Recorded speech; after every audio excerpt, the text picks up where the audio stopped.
Masu sauraro barkanku da wannan lokaci. A labaranmu na yau za ku ji cewa shugaban gasar La Liga Javi Tebas ya tura wasiƙar ƙorafi ga ƙungiyar ƙwallon ƙafa ta Real Madrid, inda ya zargi ɗan wasa Vinicius Jr. da amfani da tasha wadda ta saba ƙa'ida a ƙasar Spaniya.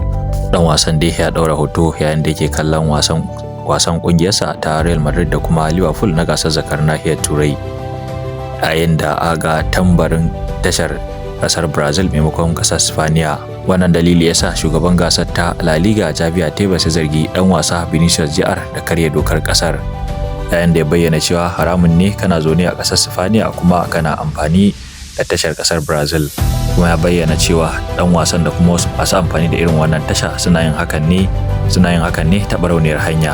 Ya kara da cewa gasar La Liga na yin asara wadda ta kai euro miliyan 700 a duk shekara saboda amfani da tashoshin da ba bisa ka'ida ba. A ƙarshe dai gasar La Liga ta bayyana hakan a matsayin satar fasaha, kuma ta meka wasiƙar ƙorafi ga ƙungiyar ƙwallon ƙafa ta Real Madrid.